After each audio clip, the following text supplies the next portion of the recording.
네, 안녕하세요. 저는 쓰레기 센터 대표이자 쓰레기 책의 저자이고요.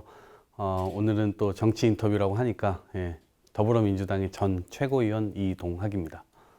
일단은 기회가 많이 차단당해 있는 상태라고 생각을 합니다. 자신들의 생각이나 이런 것들 그리고 자신들이 맡고 있는 그런 미래에 대해서 스스로 결정할 수 없는 처지에 놓여 있는 상태입니다. 그것들에 대해서 그 기회가 좀 더 주어지는 정치 제도 이런 것도 좀 필요하고 청년 정치인들 스스로도 이런 것들을 좀 뚫어내기 위한 노력들, 자기 목소리를 더 내기 위한 노력들을 해야 된다고 생각합니다. 제가 원래 그 전에 고등학교 3학년 때 두발 자유라 운동을 했었습니다.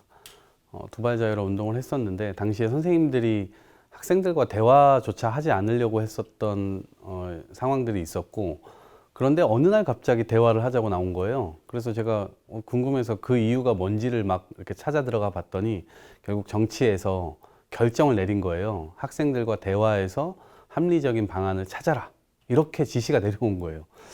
그래서 이게 정치가 올바른 결정을 하면 세상을 바꾸는 아주 유익한 도구가 되겠다, 그런 생각을 당시에 어렴풋하게 했고요. 그 이후에 이제 군대 갔다 와서 아르바이트 자리에 갔는데, 그 아르바이트 자리가 당 창당대회장의 의자를 나르는 아르바이트였어요. 그런데 가가지고 정치인들의 연설을 듣다가 나도 입당 원서를 쓰고 뭔가 도움이 될 수 있는 일들을 해야 되겠다라고 생각해서 정치에 입문하게 된 거죠. 그러니까 지금 정치에 대한 국민들이 바라보는 시각은 자신들끼리의 정쟁, 이런 것에 지금 몰두하고 있는 것으로 보여질 수밖에 없습니다.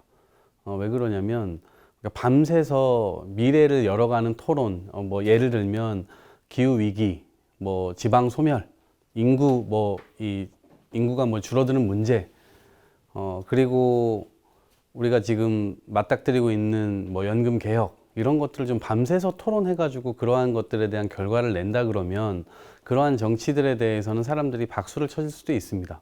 그런데 지금은요, 문제를 해결하기 위한 정치가 아니라 상대방을 무너뜨리기 위한 정치를 하고 있는 거거든요. 그런 점에서 상대방의 뭔가를 지적하려면 내가 올곧게 서 있어야 됩니다. 그런데 지금 현실은 여전히 내로남불이고 스스로 엄청난 뭔가 사회 선을 바로잡고 있는 상태에서 상대방을 비난하는 것이 아니라 똑같이 무너져 있는 상태에서 서로를 비난하는 거거든요. 서로가 더 나쁘다고. 이러한 상황에서는 정치가 제대로 된 사회 신뢰를 만들 수가 없죠. 그러다 보니까 제가 그런 표현을 민주당에 썼던 것이고요. 사실은 이것은 민주당에만 적용되는 것은 아니라 지금 존재하는 모든 정당들이 다 그러한 문제점들을 가지고 있는 겁니다. 그래서 정당의 실패가 아니라 이것은 정치의 실패로 귀결되고 있고, 정치가 실패한다는 건 결국 국민들도 실패할 수밖에 없다는 것을 의미합니다. 좀 암울합니다, 사실은. 저는 사실 우리가 패배했지만 그래도 윤석열 정부는 정치에, 그리고 자신의 정당에 빚이 없는 정치인이라고 저는 생각을 했거든요. 빚이 없다는 건 그들을 챙겨줄 필요도 없고, 실제로 본인이 하고자 하는 일들을 제대로 하기만 한다면 할 수 있는 사람 아닌가? 이런 생각도 했어요. 한편으로는 기대가 있었던 거죠. 그런데 그게 정부 시작된 지 얼마 되지 않아서 깨지기 시작했습니다. 왜냐하면 인사하는 것을 보면 누구랑 정치하려고 하지? 실력과 뭐 이 능력, 이런 것들을 보면서 인사를 한다고 했는데, 사실 지금만 보더라도요, 도대체 저 사람이 왜 저 자리에 앉아 있지?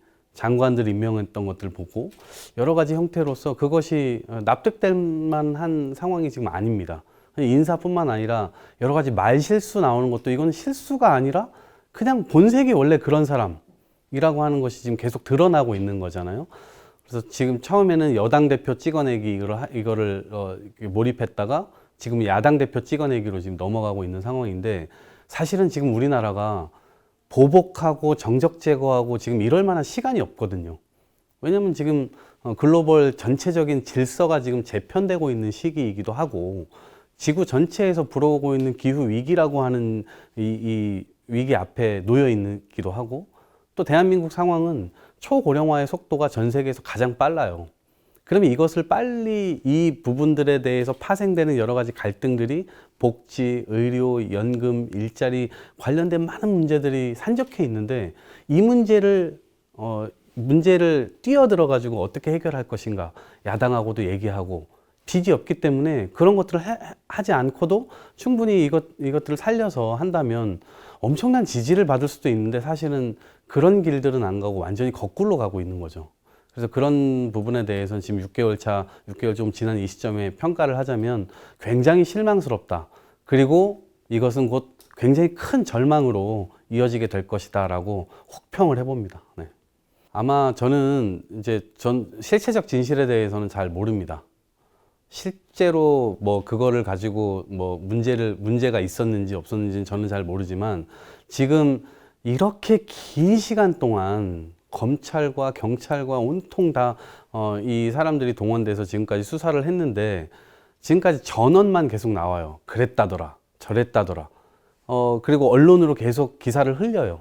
그냥 이쪽을 진흙탕으로 만들면 본인들의 진흙탕도 감춰질 수 있다고 생각하는 것처럼 저는 생각이 들어요. 그러니까 자신들이 잘할 이유가 없는 거예요. 그냥 상대방을 무너뜨리면 자기네들이 그 반사 이익을 지금 보는 이 형태로 지지가 유지되고 있는 것이기 때문에 저는 그런 목적이라는 이 생각이 정확하게 들고 만약에 실제로 잘못했다 그러면 사실은 그거를 빨리 이 조치를 취해야죠. 왜냐하면 자신이 대통령이고 집권 여당이면 빠르게 문제 해결에 나서는 국민들에게 지지받는 길로 가야 되잖아요. 근데 그 길로 가지 않고 이거를 지지부진하게 계속 끄는 이유는 자신들의 무능력함을 야당이 더 지저분한 놈들이다라고 하는 공격으로 그거를 약간 가리려고 하는 거죠. 그래서 그런 측면에서 봤을 때 이것을 빨리 까지 않고 계속 이렇게 질질 시간을 끄는 이유는 반대급부가 사라지면 자신들의 이 벌거벗은 임금님이라고 하는 게 그대로 드러날 것이기 때문에 오히려 그런 측면에서는 지금의 야당 공격하는 것은 자신들의 벌거벗은 임금님을 숨기기 위한 그런 방법이 아닐까 이렇게 생각합니다. 우선은 지금 선거 제도를 바꿔야 됩니다. 왜냐하면 많은 분들이 뉴스를 보면 집권 여당은 야당을 공격하고 있고 욕하고 야당은 집권 여당에 대해서 정책적인 어떤 문제나 이런 것들보다는 뭐 가족을 얘기한다든지 오히려 여사 문제가 막 많이 나온다든지 아니면 무슨 말실수, 말꼬리 뭐 이런 것들로 그냥 정치적인 어떤 쟁점이나 논쟁이 붙는 현실이거든요. 그런 것들 보면 신물 나죠. 쟤들 도대체 왜 저러고 있지? 근데 이것은 양당 독점 정치이기 때문에 그렇습니다. 이 구조가 그래요.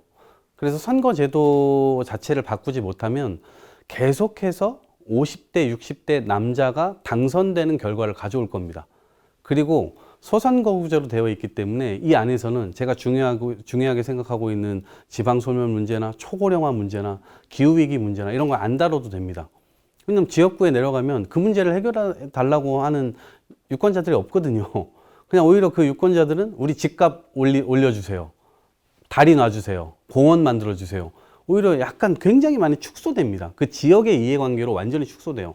그러면 지역 대표성이 아니라 국가 대표성을 가지고 국가 전체를 바라보면서 일을 해야 되는 국회의원들의 경우는 시야가 좁아질 수밖에 없는 거예요. 아무리 훌륭한 사람도 그 제도에 의해서 딱 선출이 되면 바로 그 지역의 이해관계를 반영할 수 있는 정치밖에 못하는 겁니다.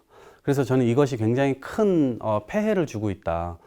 그 폐해 중에 가장 핵심적인 게 상대방 무너뜨리는 겁니다. 내가 이걸 잘하니까 나를 뽑아주세요가 아니라 저 사람이 얼마나 나쁜 사람인 줄 아십니까? 저런 사람 뽑으면 안 됩니다. 여서 저를 뽑아달라는 얘기입니다. 이게 얼마나 선택지가 딱 두 개밖에 없다는 것이 국민들도 찍고 싶지 않은데 어쩔 수 없이 그냥 찍는 거잖아요. 덜 나쁜 놈이니까. 근데 알고 보면 또 더 나쁜 놈이고. 이런 식으로 계속해서 어떻게 보면 국민들이 그 선거가 지날 때마다 뒤통수를 맞는 지금의 상황인데 지금의 한국 정치의 룰이 좀 다른 형태로 바뀌고 20대, 30대, 40대들이 현재는 배제되어 가고 있는 상황인데 이들도 자기 목소리를 가지고 정치권에 들어와서 논의할 수 있도록 하고, 또 하나의 성별, 여성을 배제하고 있는데 이 여성들도 대거 들어올 수 있는 그러한 정치 제도를 만들어야 국민을 닮은 의회가 나오고, 그 의회 속에서 다양한 세대와 다양한 성별이 서로 대화해 나가면서 새로운 지향점들을 결정해 갈 수 있는 그런 체계를 만드는 것이 굉장히 중요하다고 생각해서 선거제도 개혁을 꼽습니다. 그 세력이라고 하는 것은, 기존의 세력은 사실은 이 정치적인 권력, 이 권력을 계속해서 늘려나가고자 혹은 한 번 더 하려고 하는 그런 세력들인 거예요.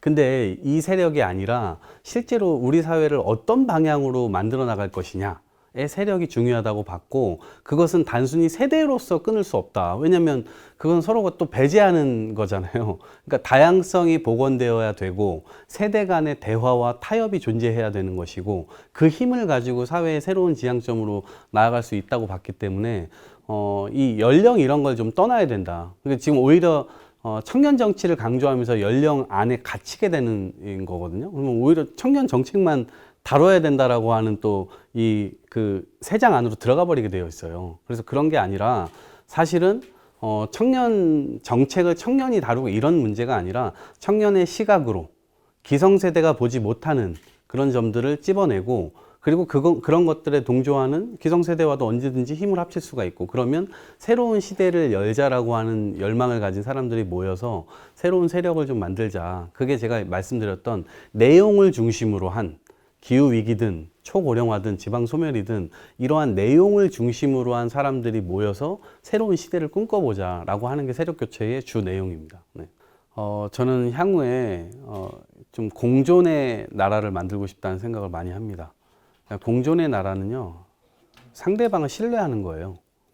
상대방을 못 믿으면 자꾸 술수를 쓰게 됩니다. 저 사람이 저 등 뒤에 뭘 숨기고 있지? 그러면 나도 진심을 얘기하지 않게 돼요. 그런 사회는 굉장히 비통한 사회가 되는 거예요. 정치가 신뢰를 얻는 방식은 실제로 잘못했을 때 잘못했다고 말해야 되고요. 옳은 방향을 향해서 국민들께 나아가자고 손 내밀 수 있어야 됩니다. 근데 지금은 그 손을 내밀 정치도 죽어가고 있는 상황이고, 시민들도 더 이상 정치를 신뢰하지 않습니다. 이게 지금 굉장히 암울한 상황이에요. 예를 들면 앞으로 제가 초고령화 말씀드렸는데, 작년에 70만 명이 65세 이상 64세에서 65세가 됐습니다. 올해도 70만 명이 64세에서 65세가 될 겁니다. 그 속도가 우리나라가 전 세계에서 가장 빠른 속도인데, 2025년도가 되면 20%의 인구가 65세 이상 인구로 넘어가요. 그러면 5천만 중에 1,000만 명이잖아요. 1,000만 명, 1,100만 명, 1,200만 명 계속 늘어갈 겁니다. 그러면 불가피하게 우리가 원치 않아도 갈등이 생길 수밖에 없어요. 그 갈등이란 건 뭐냐면 세대 간의 갈등입니다. 근데 모셔야 될 어르신들은 많아지고 세금을 낼 젊은이들은 줄어들잖아요. 그러면 이걸 가지고 정치가 조율할 수 있어야 됩니다. 공존하자고. 어르신들도 같이 살고 청년들도 같이 삽시다. 이 대안을 제시를 하고 국민들을 설득해서 갈 수가 있어야 돼요. 그런데 위에는 더 달라고 하고 밑에는 더 줄 수 없다고 더 줄이자고 그러면 그 사회는 이제 망하는 거예요. 그래서 제가 지향하는 정치는 그래서 공존이 가능한 신뢰를 기반으로 한 정치, 이것들을 한번 해보고 싶다라는 생각이 들고, 지난한 길이겠죠. 그렇지만 포기하지 않고 해보려고 합니다. 네. 자기 목소리를 분명하게 내자. 자기 목소리를 주장하자. 왜냐면 주장하지 않으면 존재를 모릅니다, 사람들이. 그리고 그 사람이 어떤 생각을 하는지도 잘 몰라요. 선택해야 될 이유가 없는 거예요. 주장하면 거기에서 찬반이 붙게 될 것이고 관심을 두게 될 겁니다. 그러면 사람들이 그것을 옳은 얘기라고 판단을 한다면 지지까지도 받을 수가 있게 되는 거죠. 그래서 청년 정치인들이 지금의 기성세대가 짜놓은 틀 안에서, 그 안에서 그냥 새처럼 그 새장 안에 왔다 갔다 하는 그런 것이 아니라, 새 시대를 열려면 그 새장을 완전히 열어제낄 생각들을 해야 됩니다. 그래서 청년의 시각으로 우리 사회가 어떻게 가고 있는지, 어느 방향으로 향하고 있는지를 정확하게 판단해보고 자기 주장을 분명하게 해나가는 청년 정치가 필요하다, 생각합니다.